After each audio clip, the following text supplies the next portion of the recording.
Ada banyak sekali luka-luka, kekecewaan, amarah, iri hati yang terjadi ketika kita masih kanak-kanak, dibawa-bawa sampai kita dewasa. Berkatnya baru, tetapi kalau kita manusia lama, terus kita bawa-bawa terus, berkatnya akan hancur. Hati-hati di sini. Salam damai sejahtera saudara-saudara yang terkasih, pencinta firman Tuhan. Berjumpa kembali dengan Bible Learning with Father Joseph. Saudara-saudara, bagaimana kabar Anda hari ini? Baik, luar biasa. Mulai ada kesembuhan, mulai ada jalan keluar. Puji Tuhan. Itulah doa saya untuk Anda. Kemudian izinkan saya untuk bertanya satu lagi pertanyaan yang cukup personal atau pribadi sifatnya. Bagaimana kabar relasi Anda, hubungan Anda dengan kakak ataupun adik, dengan saudara sekandung? Tolong jawab pertanyaan ini dalam hati Anda masing-masing dengan jujur. Karena apa? Tuhan melihat dan banyak orang-orang di sekitar kita yang bisa menjadi saksi bagaimana hubungan kita dengan kakak adik kita yang sekandung. Puji Tuhan Romo, hubungan saya sama kakak, sama adik, meskipun waktu masih kecil berantem-berantem, iri-irian, marah-marahan, tapi semakin dewasa, setelah menikah, mulai akrab lagi Romo. Puji Tuhan Romo, kakak adik saya itu pokoknya segalanya lah buat saya misalnya. Sering kumpul, sering bareng, anak-anak mereka udah kayak anak-anak saya sendiri Romo. Anak-anak saya diurus sama mereka Romo. Puji Tuhan. Saudara-saudaraku yang terkasih, ada banyak keluarga-keluarga yang memang sungguh-sungguh diberkati. Dalam arti begini, meskipun kakak adik ini, saudara-saudara ini sudah menikah, mereka punya pasangan-pasangan hidup yang akur, yang cocok, yang saling merangkul dan menolong. Tetapi saudara-saudara, kan yang namanya hidup tidak semulus jalan tol gitu ya. Banyak sekali ada relasi-relasi yang rusak, hancur, berantakan antara kakak dan adik. Dan kita bisa memberi jawaban, alasan-alasan, 1001 alasan mengapa itu bisa terjadi. Romo, saya sama kakak saya sama adik saya Romo. Udah lama gak ngomong-ngomongan. Udah lama Romo marah-marahan gara-gara ribut warisan.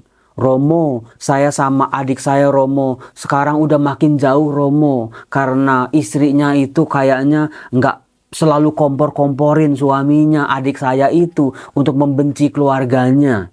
Romo, kakak adik saya yang waktu dulu masih kecil tuh akrab, akur, tapi udah sibuk dengan dunianya sendiri-sendiri. Udah sibuk dengan masalah-masalahnya, dengan anak-anak mereka, dengan pergulatan ekonomi mereka. Saudara-saudara yang terkasih, sayang 1000 sayang. Relasi kakak adik, relasi dalam keluarga yang seharusnya menjadi salah satu fondasi paling penting dalam kehidupan manusia, justru disinilah banyak rayapnya. Ya seolah-olah sih baik aja, ketemu kalau kondangan misalnya, ketemu kalau ada peristiwa kematian, tapi jauh di dalam situ lapuk. Jauh di dalam situ ada begitu banyak hal-hal yang menggerogoti yang tidak pernah diselesaikan dan tidak pernah disembuhkan. Cocok sekali saudara-saudara dengan gambaran yang diungkapkan oleh Tuhan Yesus dalam bacaan Injil hari Sabtu, diambil dari Matius bab 9 ayat 14 sampai 17, yaitu soal kantong kulit yang baru dan kantong kulit yang lama. Dikatakan Tuhan Yesus berkata begini, begitu pula anggur yang baru tidak diisikan ke dalam kantong kulit yang tua, karena jika demikian kantong itu akan koyak sehingga anggur itu terbuang dan kantong itu pun hancur. Saudara-saudara, tahukah Anda, kata anggur itu pertama-tama bisa diartikan, diterjemahkan, bisa ditafsirkan sebagai berkat. Seringkali Israel disebut sebagai kebun anggur Tuhan yang dirusak oleh para musuhnya. Tuhan selalu menjaga kebun anggurnya. Bangsa yang diberkati, manusia yang mengenal Allah, yang hidup oleh berkat-berkat Allah, itu anggur. Nah, saudara-saudara, apakah Anda tahu Bagaimana sih menjelaskan ayat ini bahwa anggur yang baru tidak boleh disimpan di kantong kulit yang lama, karena nanti dua-duanya akan hancur dan rusak. Jadi begini, yang namanya tanaman anggur itu nggak bisa ditanam sembarangan. Iklim, suhu, atau temperatur menjadi sangat menentukan untuk tumbuhnya, suburnya, bagusnya kualitas anggur. Romo, di Bali bisa, Romo di pekarangan rumah saya bisa, Romo anggur tumbuh. Ya tumbuh sih tumbuh, tapi apakah bisa menghasilkan buah yang punya kualitas sangat amat baik? Di Israel, di tanah Kanaan inilah, tanahnya orang Israel, itu tempat paling bagus di antara seluruh tempat di muka bumi ini. Kenapa? Karena gini, tadi saya bilang pohon anggur itu sangat ditentukan oleh iklim, situasi, temperatur, curah hujan yang terjadi di tempat itu. Bangsa Israel itu Anda kalau lihat di sebelah baratnya itu pantai, ada iklim pantai, iklim laut. Di sebelah timurnya itu ada pegunungan, bukit-bukit. Ada iklim pegunungan di situ, ada angin yang berhembus dari dataran tinggi ke dataran rendah. Di atas itu ada daerah namanya Gunung Hermon, Gunung Karmel. Itu ada saljunya bahkan sampai hari ini. Jadi ada hawa sejuk. Di bawahnya itu ada padang gurun Arabia. Jadi kita bisa melihat ini, bangsa ini dikelilingi oleh 4 iklim yang berbeda, yang ternyata saudara-saudara itu yang sangat cocok, yang sangat dibutuhkan oleh tanaman anggur untuk tumbuh berbuah dan buahnya itu baik. Jadi di tempat-tempat lain itu nggak bisa tumbuh dengan suburnya. Nah, saudara-saudara terkasih, sudah sejak ribuan tahun yang lalu, sejak zaman perjanjian lama, bangsa Israel ini adalah bangsa yang sangat ahli mengelola anggur. Karena begini, percuma kalau mereka punya tanaman anggur berhektar-hektar, ribuan jutaan hektar, tetapi ya kalau musim panen gak bisa dimakan satu hari bukan? Maupun dijadiin air anggur juga gak langsung jadi. Maka mereka berpikir bagaimana nih panen yang begitu banyak bisa dinikmati dalam jangka waktu yang panjang. Percuma kalau seminggu udah rusak. Maka mereka mengelola buah-buah anggur itu menjadi minuman-minuman anggur. Seringkali ada kesalahpahaman. Kalau udah dengar kata anggur langsung ingatnya anggur merah atau minuman beralkohol atau minuman yang memabukkan. Saudara-saudara, perlu saya garis bawahi, saya luruskan. Dalam bangsa Israel dibedakan 2. Yang satu anggur manis. Bahasa Ibraninya osis, anggur manis. Yang kedua, anggur yang memabukkan, yaitu anggur yang sudah terkontaminasi dengan alkohol, dengan fermentasi. Nah, yang anggur manis itu, inilah minuman pesta, minuman terbaik, sumber sukacita, sumber kebahagiaan karena enak sekali. Sementara yang anggur yang memabukkan, yang beralkohol, ini yang dilarang. Ini yang tidak boleh diminum karena mengandung alkohol. Nah, kalau Anda melihat bagaimana dalam kisah-kisah kitab suci perkawinan di Kana misalnya, itu yang diminum adalah anggur manis. Nah, untuk membuat anggur manis ini butuh teknik tingkat tinggi saudara-saudara yang sudah diciptakan oleh orang-orang Israel. Misalnya yang pertama, buah anggur yang sudah diperas, air anggurnya kan dikumpulkan. Itu harus diberlakukan bersih. Nggak boleh ada kotoran, harus sedikit mungkin kena paparan oksigen. Karena kalau udah kena paparan oksigen, glukosa atau kandungan gula tambah oksigen menjadi terfermentasi. Nah, itulah yang dicegah atau dihindari. Maka untuk mencegah terjadinya fermentasi di dalam air anggur ini, kantong kulitnya harus, kantong tempat nyimpannya harus kantong kulit hewan. Nggak bisa kantong plastik, nggak bisa tempat biasa. Kantong kulit hewan betul-betul dijaga, dibersihin. Jangan sampai ada bakteri-bakteri yang nanti bisa membuat air anggurnya terfermentasi. Itu setelah dimasukin, lalu disimpan di bawah tanah dalam sekian waktu dengan temperatur gurun dingin kalau malam, panas kalau siang. Nanti setelah beberapa bulan baru bisa dikeluarin. Nah, itulah anggur manis yang nikmat sekali, yang tidak beralkohol, tidak memabukkan, tapi bisa disimpan 6 bulan, 7 bulan ke depan. Jadi bisa dinikmati lebih lama.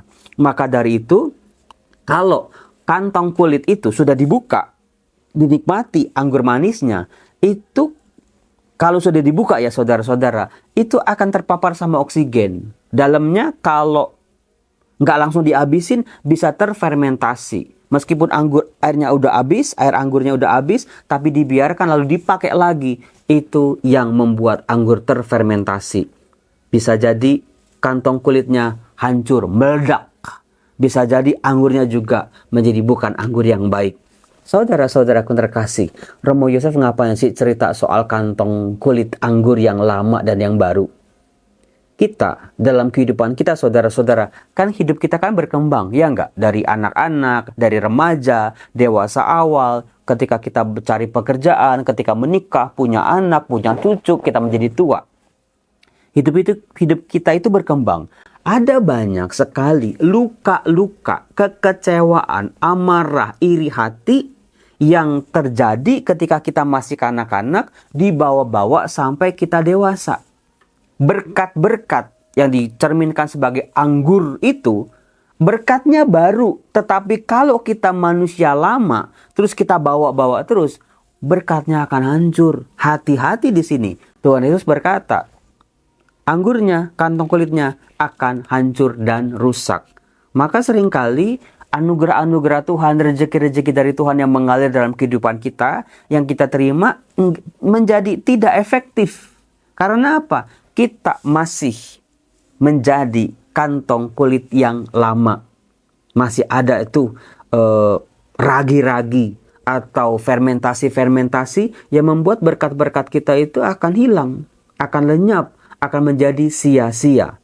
Nah, saudara-saudaraku yang terkasih, penting kalau kita melihat di bacaan pertama. Apakah Anda tahu juga bacaan pertama dalam perayaan Ekaristi mulai memasuki babak-babak seru? Karena apa?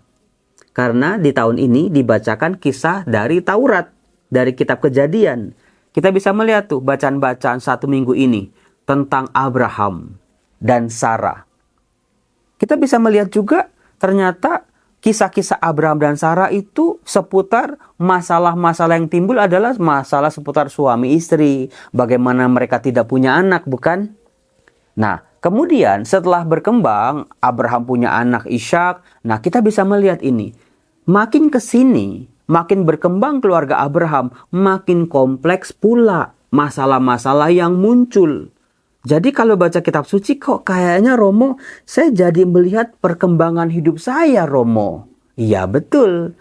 Saya jadi bisa melihat Romo bagaimana hidup saya dibaca sama firman Tuhan. Dari dulu misalnya belum punya anak, belum punya cucu, sekarang mulai kelihatan.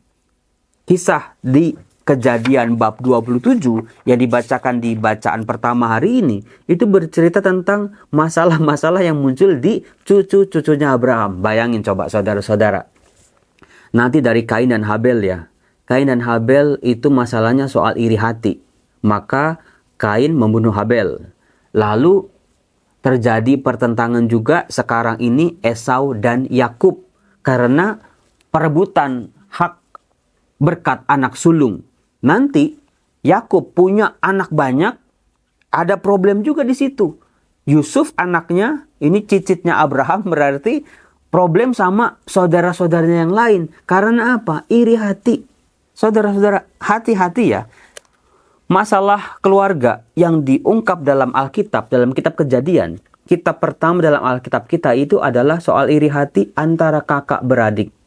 Nggak bisa nih Abraham, anak cucunya menjadi bangsa yang besar kalau hanya diwarnai dengan iri hati, permusuhan, pertentangan, dendam, dan amarah. Gak bakal bisa. Demikian juga dengan keluarga kita. Gak bakal kita bisa jadi keluarga yang akur, keluarga besar yang harmonis gitu, yang selalu kumpul, yang selalu saling membantu menolong. Kalau iri hati, dendam, amarah kita di masa kecil masih kita bawa-bawa sampai sekarang. Betul apa betul? Iya Romo ya, saya udah nggak lama nggak ngomongan sama adik saya sama kakak saya. Tapi kalau diingat-ingat lagi kapan ya, gara-gara apa ya, udah lupa Romo. Ya itu dia. Jadi manusia baru, jadi manusia yang seperti kantong anggur yang baru. Supaya bisa menikmati berkat-berkat yang baru, saudara-saudara. Jangan sampai nih keluarga kita hancur, saling bermusuhan. Itu bisa kita lihat dalam Kejadian bab 27.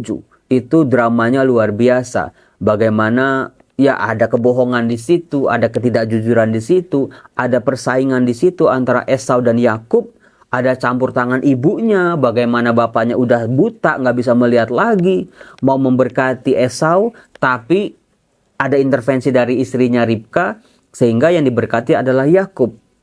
Ada, wah, trik-triknya si Ribka itu luar biasa. Bagaimana ya Ishak ditipu atau dikelabui sehingga berkat itu turun kepada Yakub, anaknya yang bungsu.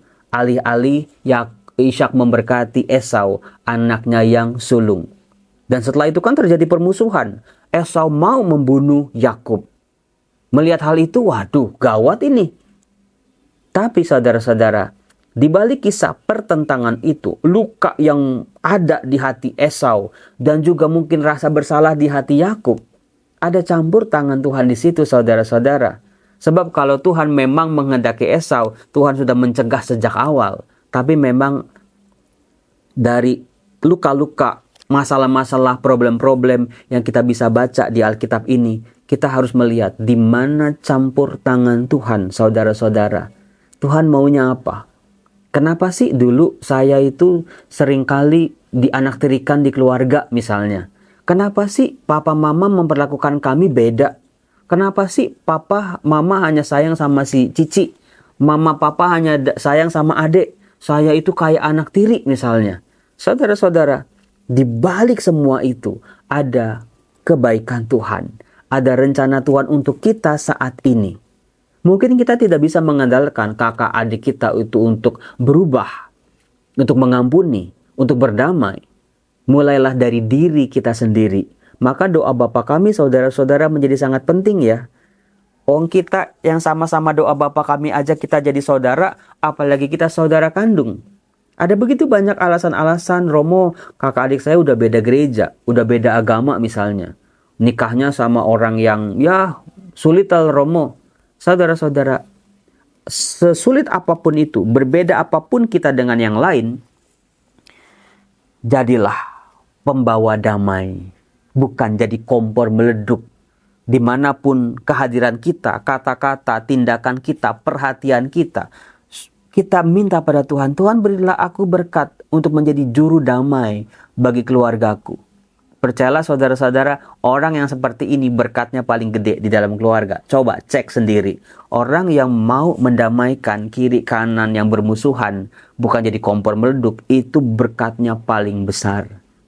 Entah dia dalam keluarganya sejahtera, dalam keluarganya ada sukacita, berkat-berkatnya anak cucunya berlimpah-limpah.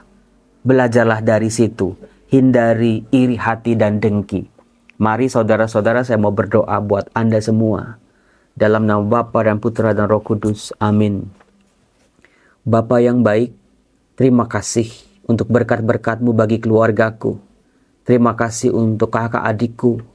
Terima kasih untuk semua kebaikan yang boleh aku terima dalam keluargaku. Seluruh pengalaman hidup, seluruh pembelajaran hidup, nilai-nilai kehidupan. Aku mohon kepadamu ya Bapa, ampuni kesalahanku bila aku telah melukai kakak adikku. Dan biarlah juga aku bisa memperoleh berkat untuk bisa mengampuni kesalahan-kesalahan mereka di masa lalu. Ya Bapa, aku ingin menjadi kantong kulit yang baru untuk bisa menerima berkat-berkat baru dalam kehidupanku. Biarlah kau pulihkan segala-galanya, kau damaikan, kau rangkul semuanya dalam kasih-Mu yang nyata, kasih-Mu yang bisa mengampuni, kasih-Mu yang mendamaikan. Demi Yesus Kristus Tuhan kami, yang hidup dan berkuasa bersama Dikau dan Roh Kudus, Allah sepanjang segala masa. Amin.